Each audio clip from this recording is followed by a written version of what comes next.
Assalamualaikum warahmatullahi wabarakatuh. Kembali lagi di mata kuliah kesayangan kita semua. Apalagi kalau bukan Sufi Healing 2.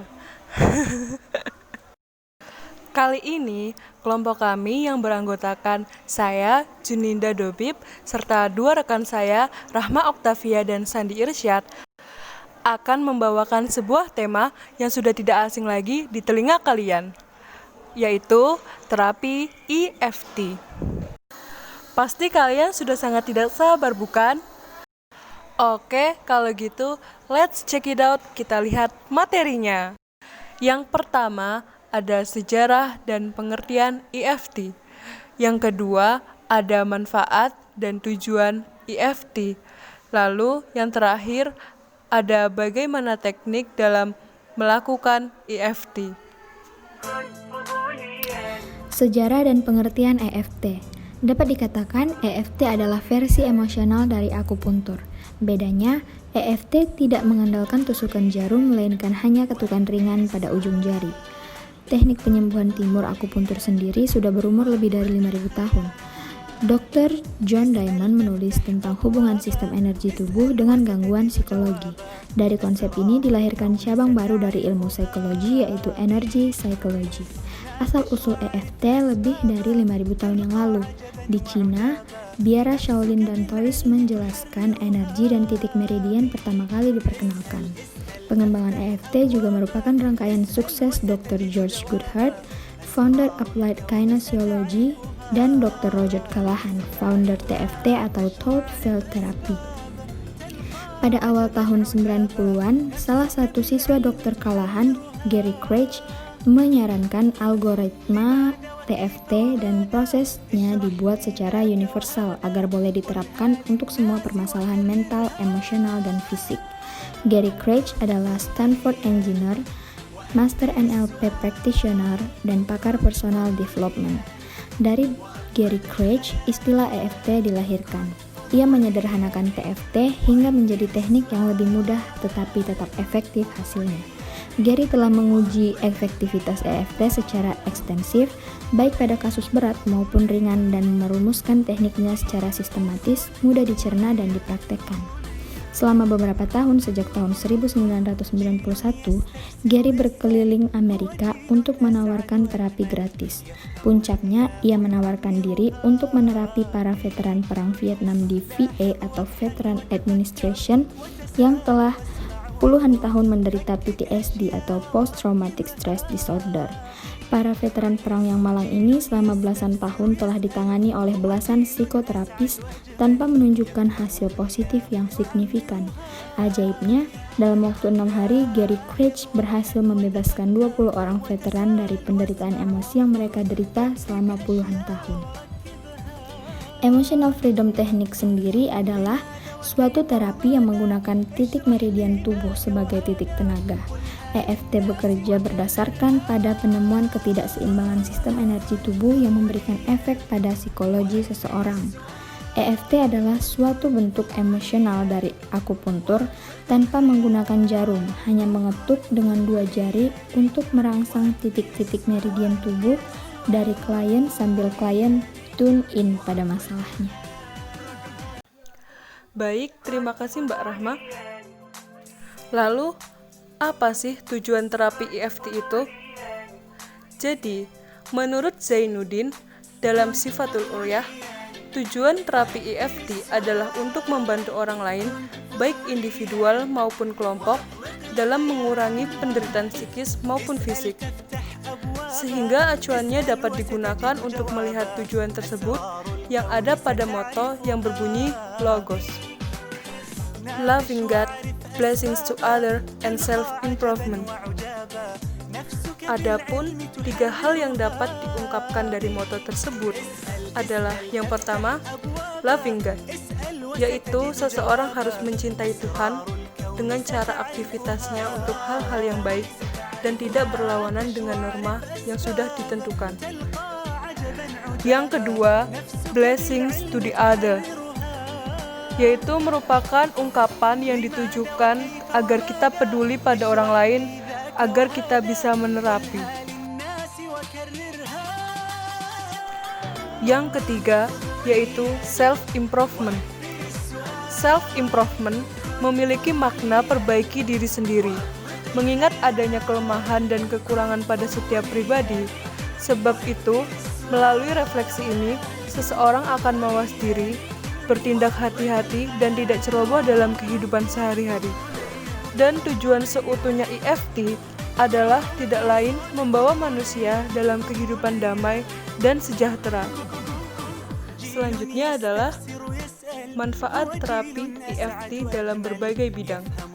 Menurut Ahmad Faiz Zainuddin, terapi IFT atau SEF mempunyai banyak manfaat dalam berbagai bidang, yaitu yang pertama bagi individu, yaitu memberikan solusi untuk mengatasi masalah-masalah pribadi yang kita hadapi dan dapat mengembangkan potensi diri agar terlepas dari konflik batin yang belum terselesaikan.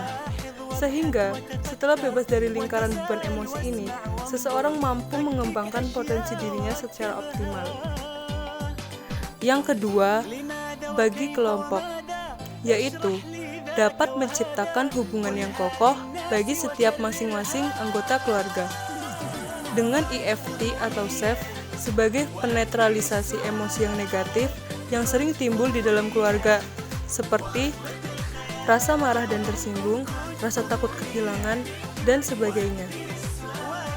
Yang ketiga, bagi sekolah, yaitu dapat membantu guru atau dosen, siswa ataupun mahasiswa guna menyelesaikan masalah yang berkaitan dengan pendidikan, seperti permasalahan sulit konsentrasi pelajaran, malas belajar, murid yang bandel, dan lainnya.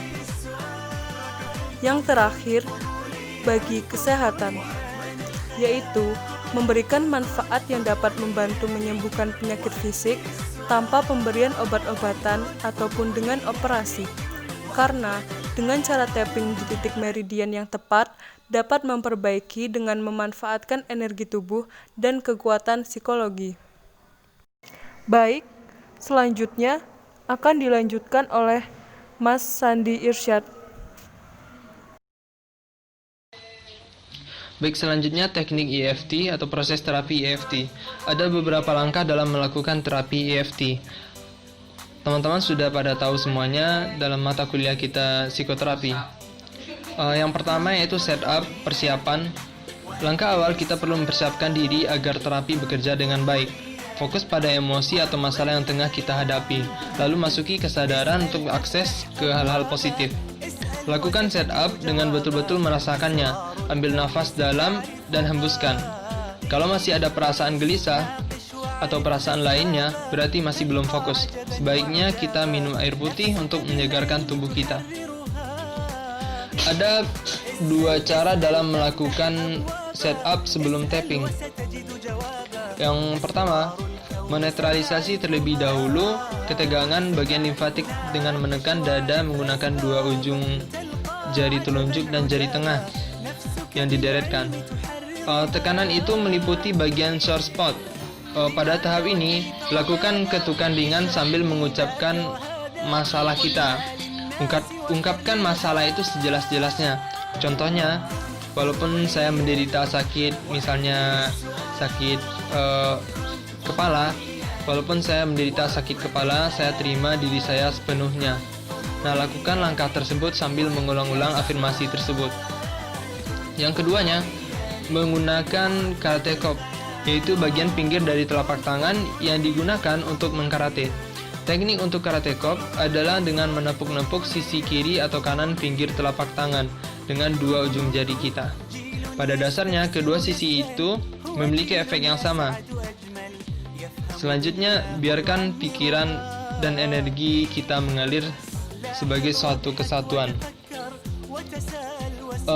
Kita lanjutkan yang kedua yaitu sequence, urutan. Sementara kita fokus pada pikiran permasalahan yang kita hadapi, lakukan juga tapping pada titik meridian sambil menyebut afirmasi atau masalah yang kita hadapi. Urutan tapping yang harus dilakukan adalah yang pertama, ketuk titik pada alis mata. Yang kedua, di tulang di samping mata, 2 cm bawah kelopak mata, tepat di bawah hidung, di antara dagu dan bagian bawah bibir. Yang keenam, di ujung tempat bertemunya tulang dada dan tulang rusuk pertama. Yang ketujuh, di bawah ketiak sejajar dengan puting susu untuk pria, dan bagi wanita sejajar dengan tali bra. Dan beberapa titik yang lainnya. Ketika melakukan urutan ini, kita mulai dari atas dan melakukannya secara berurutan dan tetap mengucapkan afirmasi. Mungkin nanti teman-teman bisa lihat atau bisa buka buku yang sudah di-share di kuliah kita psikoterapi ya. Selanjutnya itu titik gamut, yaitu merupakan adalah punggung tangan, tepat di antara jari kelingking dan jari manis. Sementara melakukan ketukan pada titik ini, lakukan beberapa gerakan yang bertujuan menyeimbangkan saraf otak agar dapat membantu menyelesaikan masalah. 9 prosedur gamut menggunakan teknik yang sama. Nah, proses di sini mengetuk titik gamut sambil menutup mata. Yang kedua, terus mengetuk titik gamut sambil membuka mata. Yang ketiga, lanjutkan ketuk titik gamut sampai langkah ke-9 sambil bola mata bergerak ke kanan bawah dengan cepat. Yang keempat, bola mata digerakkan ke kiri bawah dengan cepat. Yang kelima, memutar sekali bola mata searah jarum jam. Ya, yang keenam itu kebalikan dari arah jarum jam. Yang ketujuh, bergumam atau kita melagu. Misalnya kita bisa nah, pakai itu juga bisa ya. Yang kedelapan, hitung dengan cepat. Misalnya 1 sampai 5, 1 2 3 4 5 atau sampai 10 juga bisa. Yang ke-9 itu bergumam lagi dengan irama selama 3 detik. Nah, proses ini meningkatkan efektivitas dan hanya membutuhkan waktu 10 detik ya. Yang terakhir yaitu pengulangan. Dengan mengulangi kalimat dan urutan, kita mengkonsolidasikan pembelajaran sehingga kita akan terbiasa dan menjadi lebih mudah pada pelaksanaan berikutnya. Namun kita perlu fokus pada permasalahan yang dirasakan agar terapi menjadi efektif. Dalam EFT ini, asumsi kesembuhan itu berasal dari diri kita sendiri ya. Setup, walaupun saya sakit, saya terima diri saya sepenuhnya. Nah, ini berbeda dengan SEF ya, spiritual emotional freedom teknik. Pada setupnya SEF itu kita menggunakan saya ikhlas, saya pasrah, dan lain sebagainya. Pada tune in nanti dalam EFT kita menyebut detail masalahnya. Kita merasakan sakitnya permasalahan apapun yang kita hadapi. Demikian ya teman-teman, semoga bisa dipahami, dan untuk lebih jelasnya teman-teman bisa baca yang buku-buku referensi yang lainnya. Terima kasih.